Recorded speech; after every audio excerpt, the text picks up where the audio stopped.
Headline edition, July 8, 1947. The Army Air Forces has announced that a flying disc has been found and is now in the possession of the Army. Army officers say the missile found...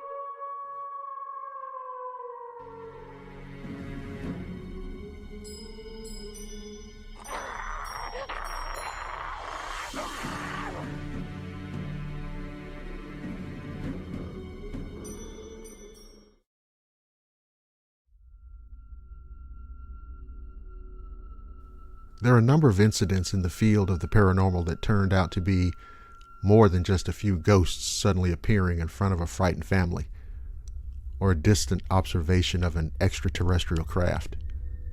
In fact, it appears there are quite a few stories that make the paranormal less speculation and more a matter of immediate danger.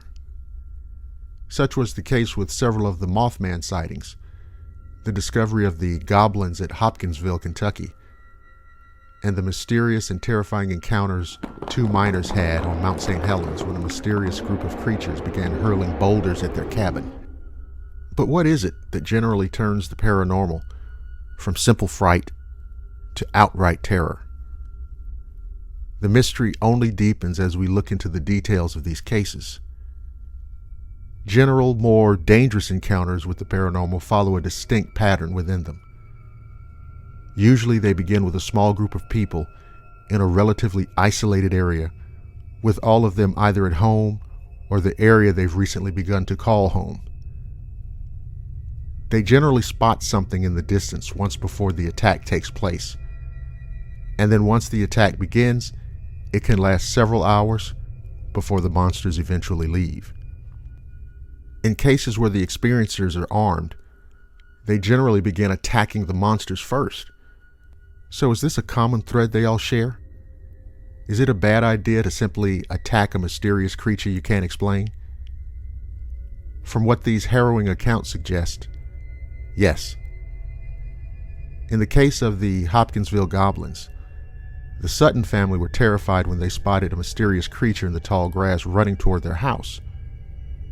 Though its hands were up in a terrifying manner, as they shot at the creature with their hunting rifles and shotguns, they noticed that it didn't appear affected by bullets, or at least they weren't certain it wouldn't be, as they were further harassed by the creatures.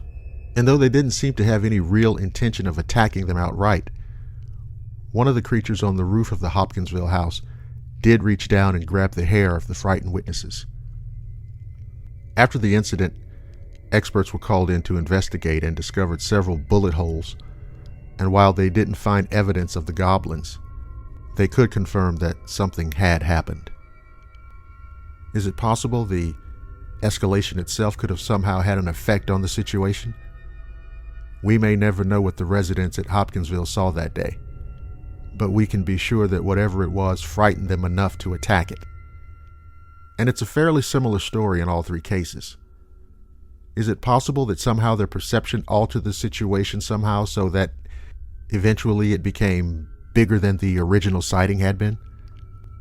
Interestingly, there are very few stories of ghosts attacking humans, and even fewer where humans outright attempt to attack ghosts.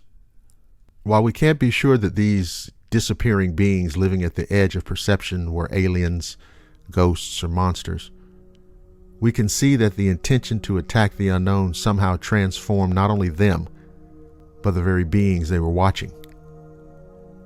And perhaps, in all of it, when they pushed against the veil wherein the paranormal lives, they found it pushing back. Thank you for listening to the Shadowland radio show. Please visit the Blackwater Media website at blackwatermedia.net.